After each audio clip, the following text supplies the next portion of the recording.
Assalamu alaikum wa rahmatullahi wa barakatuh. Hello and welcome. How are you all? I hope you're doing great and happy. Without wasting your precious time, so let's go to start. English. English is not just necessary but compulsion for us. So आज का इस lesson को शुरू कर रहे हैं। आज का सेशन नंबर 1 पे हम सबसे पहले इंग्लिश का जो स्ट्रक्चर है, इंग्लिश लैंग्वेज है, एक लैंग्वेज का स्ट्रक्चर को हम पहले डिस्क्राइब करेंगे, उसके बाद एक एक करके उसको डिफाइन करेंगे। सबसे पहले इंग्लिश एक लैंग्वेज है और लैंग्वेज का स्ट्रक्चर बनता है जैसे कि हिंदी में क्या बनता है, अक्षर, उसके बाद शब्द होता है, उसके बाद वाक्य होता है, उसके बाद क्या है, कंटेंट होता है, उसके बाद बनता है किताब। इसी तरह इंग्लिश में भी सेम ऐसा ही है।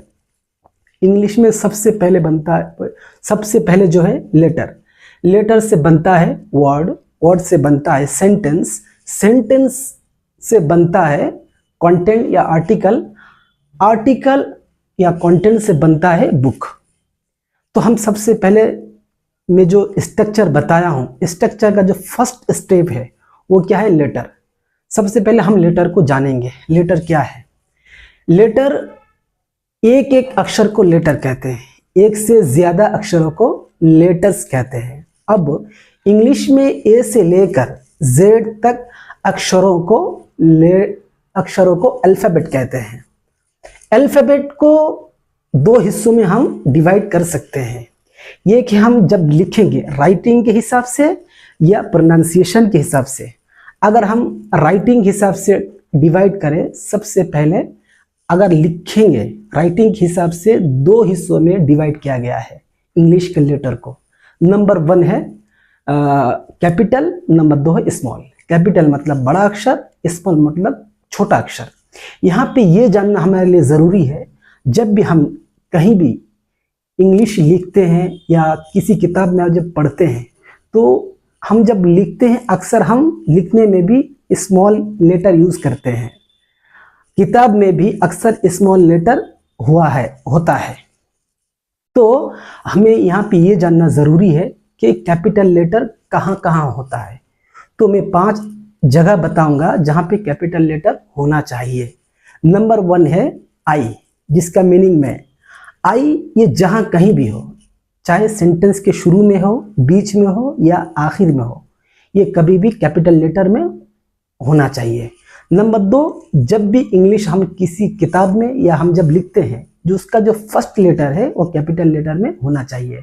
नंबर 3 क्या है, शॉर्ट फॉर्म मतलब ATM, BA, MBA, इसी तरह जितना भी शॉर्ट फॉर्म है, शॉर्ट फॉर्म चाहे सेंटेंस के शुरू में हो, बीच में हो या आखिर में हो, ये कभी भी कैपिटल लेटर में होना चाहिए। नंबर 4 क्या है, पोएम मतलब छंद बोलते हैं उसको, उसी को उर्दू में शायर बोलते हैं, शेर। तो उसका वो 2-2 लाइन या 3-3 लाइन का बनता है। तो फर्स्ट 2-2 लाइन या 3-3 लाइन का जो फर्स्ट लेटर है वो कभी भी कैपिटल लेटर में होना चाहिए। नंबर 5 क्या है, किसी खास शख्स का नाम या जगह का नाम अगर है तो उसका फर्स्ट जो लेटर है वो कैपिटल लेटर में होना चाहिए। तो यहाँ पे मैं 5 ऐसी जगह बताया हूँ जहाँ पे कैपिटल लेटर होना चाहिए। इसके अलावा हर जगह स्मॉल लेटर होता है, हम देखते हुए आए हैं। नंबर 2, मैंने पहले ही बात किया था, लेटर को 2 हिस्सों में डिवाइड किया गया। एक है राइटिंग और एक है प्रोनाउंसिएशन, यानी उनका साउंड के हिसाब से 2 हिस्सों में ग्रामर ने 2 हिस्सों में डिवाइड किया गया। नंबर 1 है वोवेल्स, नंबर 2 कॉन्सोनेंट। वोवेल्स 5 है और कॉन्सोनेंट उसके अलावा 5 AEIOU। यहाँ पे 2 चीज़ मैं बताऊंगा, यहाँ पे 2 चीज़ जो हमारे लिए जानना ज़रूरी है। नंबर 1 है आर्टिकल। आर्टिकल किसे कहते हैं?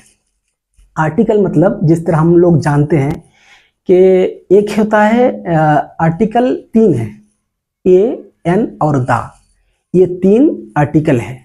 अब जो है मेरे पास, जैसा है कि मेरे पास एक किताब है, आई हैव अ बुक, ये जो आ है ये यहाँ पे आर्टिकल के लिए यूज हुआ है। आर्टिकल कहाँ से निकलता है, यहाँ पे ये जानना जरूरी है। जैसा कि यहाँ इससे पहले मैं बताया वॉवेल्स और कॉन्सोनेंट। वॉवेल्स और कॉन्सोनेंट कोई भी किसी भी जगह पे अगर कुछ इंग्लिश लिखा हुआ है तो फर्स्ट अगर कॉन्सोनेंट होगा तो वहाँ पे क्या होगा, आ आएगा। अगर वॉवेल्स है वहाँ पे एन आएगा। जैसे मेरे पास एक छतरी है, I have an umbrella, umbrella.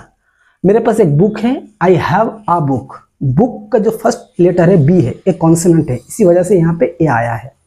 तो इसी तरह बहुत एग्जाम्पल है, आप देख सकते हैं। उस चीज़ को किताब में जब पढ़ेंगे उसका समझ में आ जाएगा। नंबर यहाँ से आर्टिकल निकलता है। नंबर 2 ये मैं बात करूँगा जो है इंग्लिश सीखने के लिए, जो अक्सर लोग ये बताते हैं इंग्लिश सीखने के लिए 4 चीज़ों का होना ज़रूरी है। नंबर 1 क्या है, writing. Number 2 reading. Number 3 speaking. Number 4 listening. यानी राइटिंग, रीडिंग, स्पीकिंग और राइटिंग। ये जो 4 चीज़ें हैं, 4 चीज़ों को जानना ज़रूरी है। अगर कोई इंसान बताते हैं मैं इंग्लिश जानता हूँ, इंग्लिश जानना ये होता है, इंग्लिश जानना यह होता है कि ये 4 चीज़ उनको पता है, मतलब उनको बोलना भी आता है, लिखना भी आता है, उनको क्या है पढ़ना भी आता हो, और वो क्या है एक्सेंट, मतलब क्या हम जो बात किसी से सुनते हैं उसी का प्रोनाउंसिएशन निकल पाते हैं, वो हम सुन के ही करते हैं। इसी वजह से ये 4 चीज़ इंग्लिश को सीखने के लिए ज़रूरी है, ये यहाँ से ही निकलता है। अब ये मैं बता दिया हूँ इंग्लिश का स्ट्रक्चर जो है बनता कैसा है। फर्स्ट लेटर, लेटर से बनता है वर्ड, तो हम फर्स्ट स्टेप में कंप्लीट कर चुका हूँ। नंबर 2 बताएंगे वर्ड। वर्ड्स किसे कहते हैं? वर्ड्स बोलते हैं किसी भी इंग्लिश का ऐसे वर्ड जिसका मीनिंग हो, उसी को वर्ड कहते हैं। और इसी को ही इंग्लिश में वर्ड को क्या है 8 हिस्सों में क्या किया गया है, डिवाइड किया गया है। वो ही है पार्ट्स ऑफ स्पीच। स्पीच इसका मीनिंग होता है भाषण, बयान, तकरीर, भाषण बोलते हैं। मतलब ये है कि इंग्लिश में जब नॉर्मल बात करना, एक लोगों के सामने, इन फ्रंट ऑफ पब्लिक के सामने जब बात करते हैं लोग, तो लोग अक्सर अच्छा वर्ड यूज़ करने की कोशिश करते हैं, तो बात करने का तरीका कुछ अलग होता है। तो इसलिए यहाँ पे स्पीच बताया गया, पार्ट्स ऑफ वर्ड नहीं बताया, पार्ट्स ऑफ स्पीच बताया है। तो पार्ट्स ऑफ स्पीच कितना है? पार्ट्स ऑफ स्पीच 8 है। Noun, pronoun, adjective, verb, adverb, preposition, conjunction, interjection. ठीक है, आज इतना ही है। नेक्स्ट वीडियो में मैं इंशाल्लाह वहाँ से शुरू करें। पार्ट्स ऑफ स्पीच का जो नाउन है, नाउन से शुरू करेंगे। नाउन किसे कहते हैं, नाउन के कितने प्रकार के हैं, नाउन को डिवाइड किस लिए किया गया है, उस बारे में डिस्कस करेंगे। So be happy, have a nice day. Thank you so much.